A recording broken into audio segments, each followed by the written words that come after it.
So welcome to the channel, where the question is, are you fast enough? Well, we got a pretty big day here. We got some pretty good go fast parts that has landed here. We're going to unbox a set of custom Wiseco pistons, and pretty happy to see this. Waited about 6 weeks for these to get in, and we're getting real close for our Texas build. And I'm getting really super stoked because on the way home tonight I just got my ass handed to me by a little 3-liter Turbo Infinity, and that's just not acceptable. So again, am I fast enough? Not yet. So we're gonna try. But anyways, let's get to this unboxing real quick. Let's take a look at these Wiseco custom pistons. Yeah, see that box? Awesome. So what we're gonna do is we're gonna take a look at these pistons as well as weigh them. As you know, I'm balancing the rods and the pistons myself before I send the rotating assembly off. And this is what the box is kind of looking like. So I get a packing slip. We're not going to discuss that because that's on a need to know secret squirrel basis. But we also get a custom order piston specification. So what I'll do is I'll scan this, and I'll put it maybe up there so that you all can see what I had ordered, in case you might be interested in ordering something similar or custom pistons to yourself. But it is a custom order piston. So we're going to pull the piston out just to take a quick peek. And let me tell you, these things are sexy. 8 slugs. And these things are built to rev too. They're ultra lightweight. Look at that. Yeah, just look at that. Look at it. It got the skirt coatings on it for anti-friction. They got the gas ports in them all around there. They got 3/10 of an inch between the top ring and the top of the piston. Now, looking at these things and the way they feel, they're supposed to have a 3cc dish. Now, I'm telling you, if there's a dish there, I'd be shocked. However, these valve reliefs are pretty deep. So like I said, I ordered a 3cc dish. So what I've got around here somewhere is I've got a straight edge. And we're going to set that straight edge on this piston, because I have got to know. And I'm going to get up here and find I have an aluminum, I'll be right back. I got an aluminum scale, a ruler if you will. And I have it around here somewhere. I just don't remember where the heck I put it. But that is as straight can be. And we'll know almost instantly. Well, you know what? I can't find the ruler right away, but what I do have that is pretty straight. And it'll work for this purpose is the valve spring compressor that we purchased. This thing here. So what I'm going to do is I'm going to lay it across the top of the piston just to get an idea. Oh shit, yeah. That damn thing is flat as flat can be. Will you look at that? I mean flat. The top of that piston is flat. So the 3cc dish has got to be in the valve reliefs, which are absolutely huge. So now I'm supposed to, I want it to be around 12.5 to 1. And a 3cc dish, according to the math, should give me 12.5 to 1. I don't know what my compression ratio is going to be now. So we're going to have to read this chart and we're going to look at it together. So, alright, we know that our bore size was 3.552 inches. So that's where they cut the compression or the piston for us. The compression height of the piston, which basically means from the pin to the top of the piston, is 1.22 inches. So from the center of the pin to the top of the piston. And that is from basically, you can see my hands from here to here. And why that's important is because that determines your depth in the hole for the piston. So that's also a factor in determining your compression ratio, because if you know your deck height minus your compression height minus your rod length will give you the numbers you need to go ahead and figure the rest of your compression ratio, which we'll look at later. But right now I'm looking for everything else that I've asked for, and the deck thickness is 0.3680 inches, piston clearance is 0.0035, and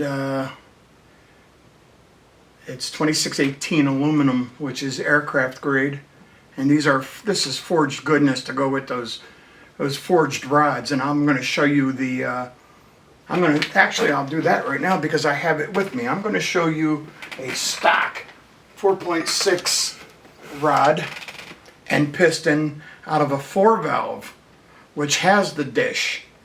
See, this is a 3cc dish from the factory, because the 4 valves had a real small dish, because I guess the heads were really ginormous for the chambers.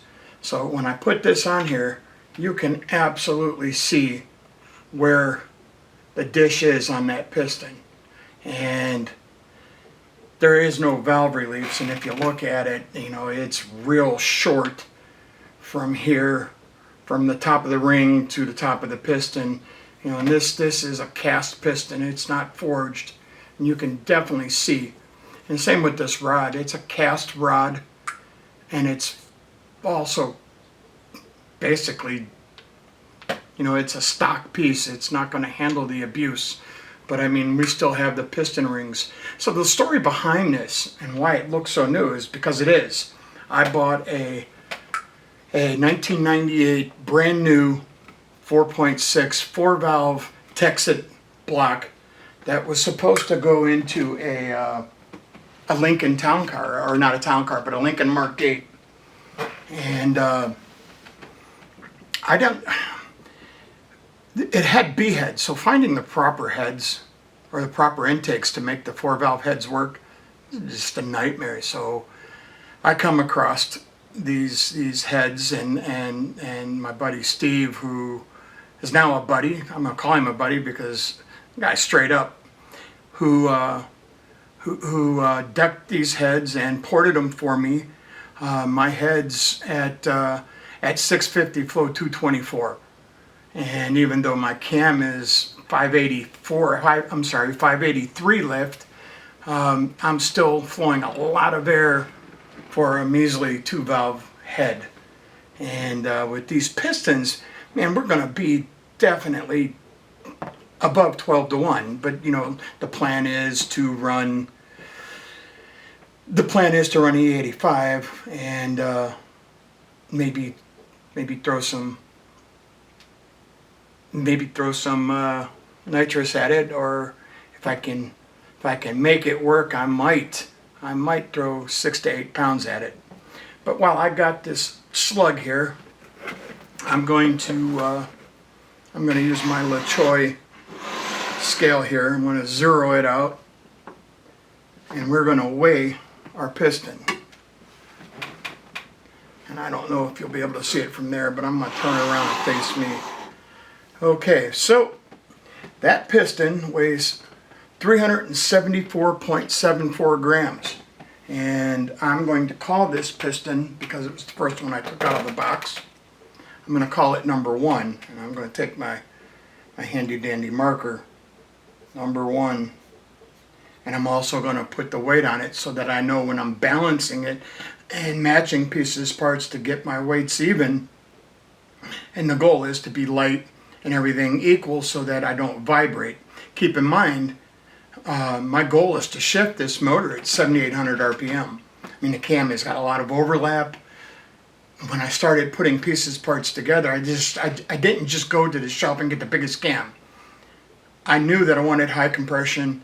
I knew I wanted it to basically be NA, and I knew that it was going to have to rev because it's 281 cubic inches. You can't make power with the 281 cubic inches. As I said in the last video, it's hard. No one's doing it. It's hard. You know, throwing boost at it makes it a little bit easier, but still it's not something everyone's doing. Hence Billy 2 valve. So hashtag that, and you'll start seeing more videos from me. The moniker was something that I kind of gave myself. You know, I was teasing my kid brother, just call me Billy 2 valve from now on. And he kind of laughed at me. I said, well, you know, actually I said that to be funny, but I kind of like it. So it's going to stick now, Billy 2 valve. Anyways, I'm going to reweigh it because I was running my mouth, and 374.75.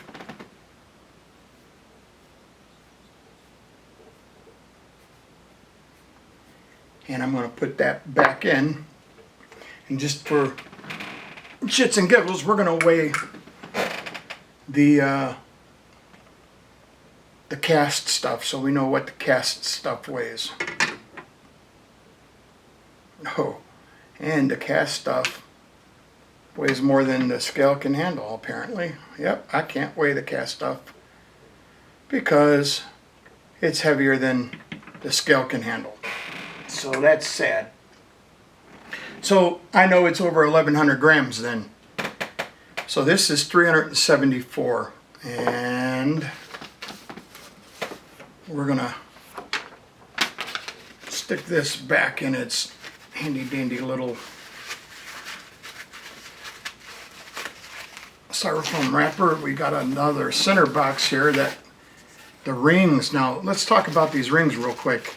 These are gas nitrided GNX rings. Man, these are supposed to be something special, and I'm super excited to see how good these are too, but I'm just going to weigh these in the package. Package is only going to be a couple grams, but I'll get the idea.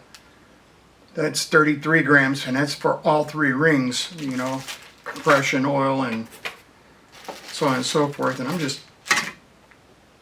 33.56. I know that's just not the accurate way to do it. I'll weigh them individually, 33.62. So we'll know the exact science to it when I get to it and take them out of the package.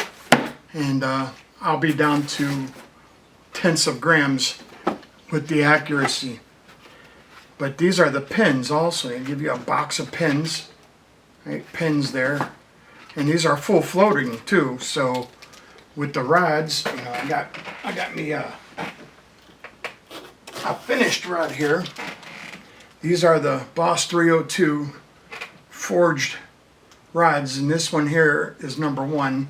This thing I polished and I balanced, and this rod weighs right now 605 grams as you see it. And I cut off about, I think out of this one I cut off about 12 grams just in grinding it and polishing it, making it balanced, you know, with the pin in, and you weigh the journal end, and I'll have a video showing that if you're interested in it. So we're gonna reset our, zero out our scale again here, and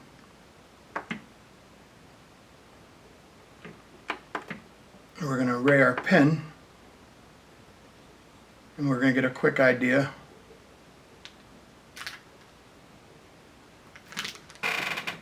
So our pin weighs 111 grams. I'm just gonna 375, 74 plus 30. It was 34, and that was with packages, and then 111, and then 610. 605 actually, I'm sorry, 605. So it looks like I'm going to be just under 1,100 grams total if I don't have to reduce a lot of weight in the rest of the pistons. So, and I'll come back at the end and give my thoughts.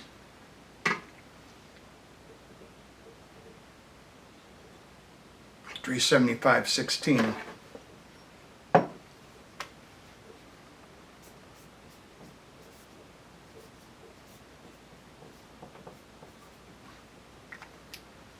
Okay.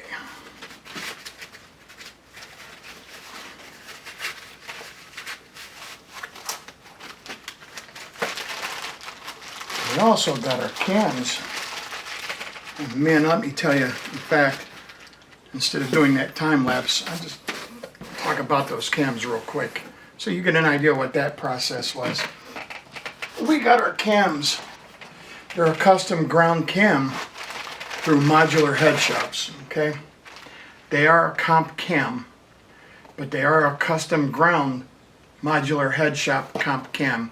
Now what I did when I bought these through Modular Head Shop, and the reason, any of you guys that are into these 2-valve modular motors, whether it be a 4.6, a 5.4, or even the Coyote, Jordan at Modular Head Shop and his team, man, they offer a degreeing service, which I chose to do.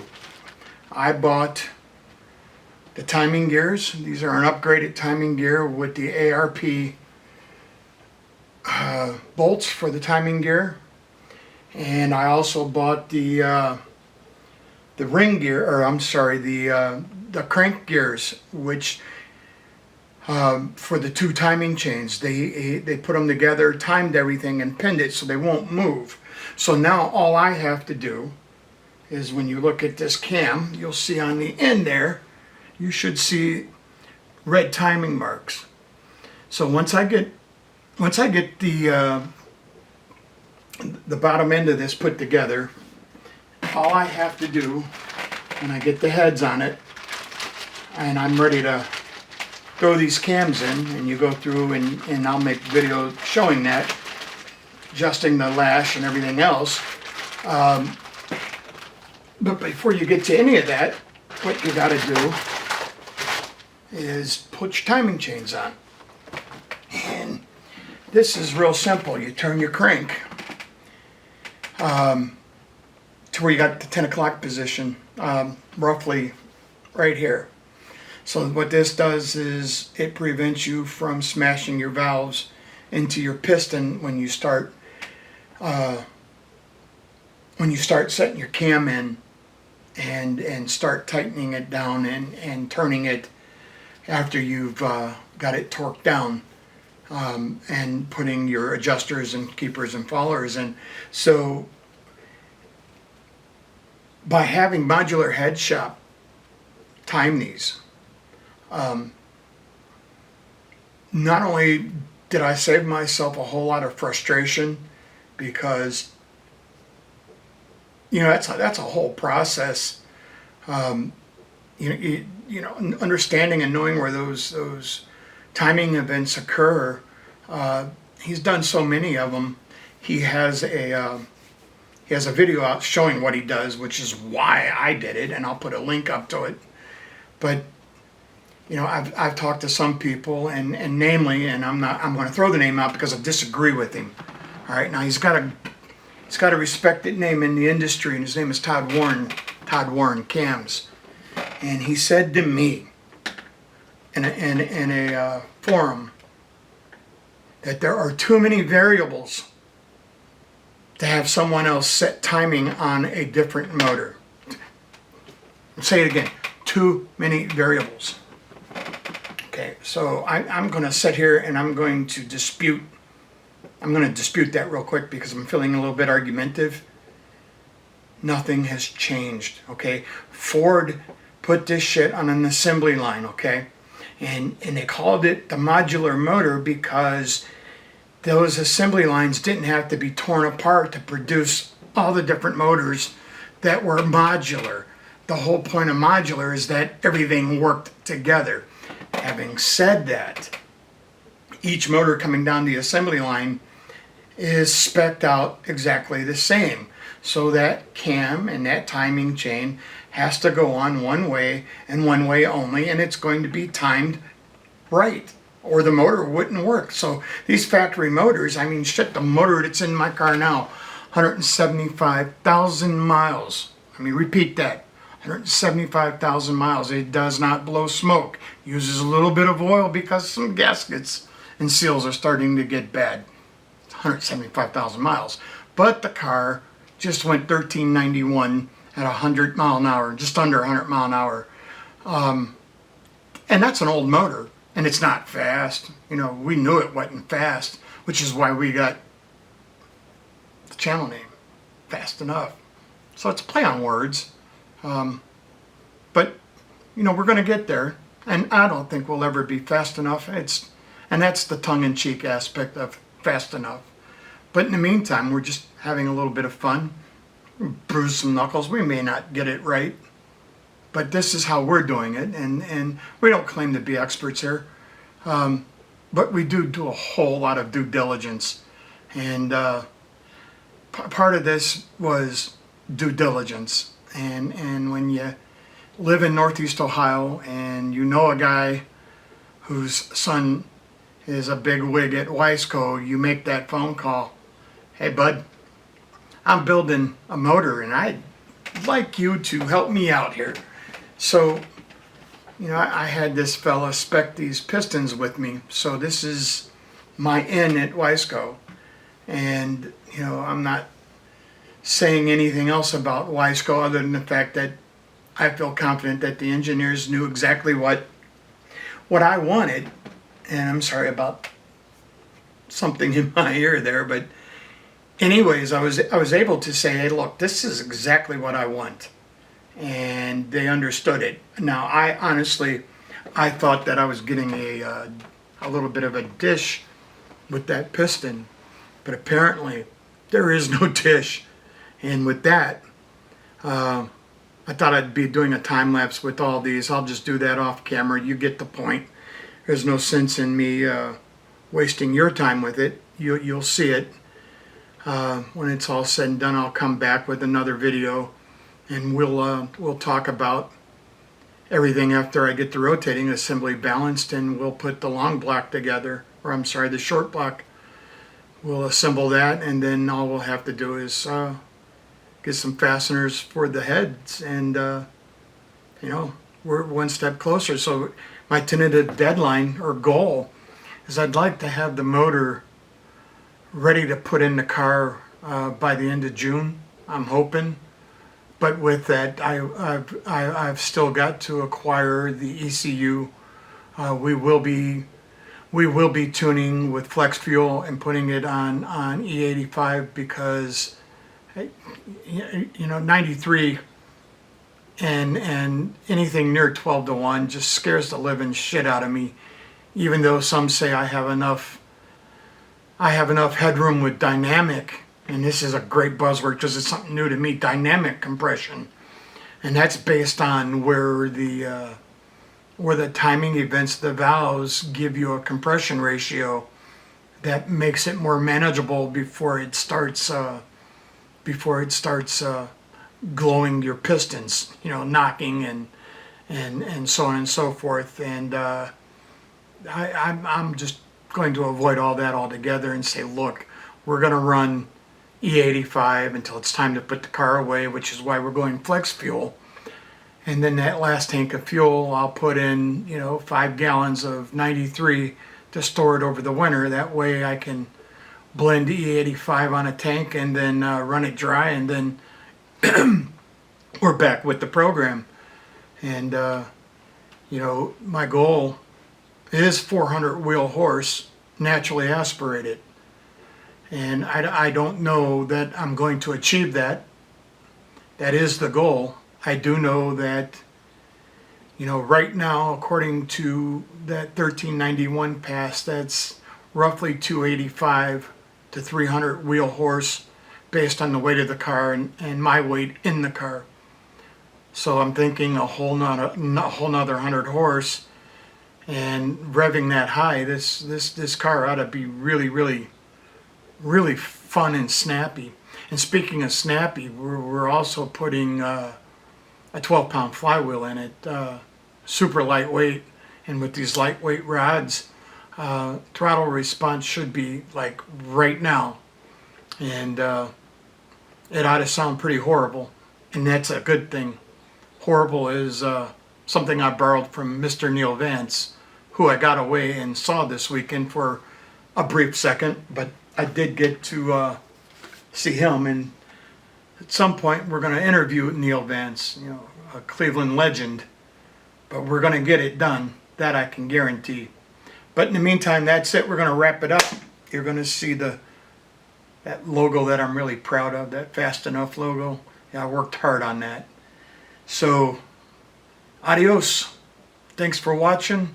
Like it, subscribe, hit the like button, all that other fun stuff. Share it if you found it interesting, if you found it informative. We appreciate anything that you can do for us as far as liking and subscribing, and pass the word along. And we hope to see you for the next episode.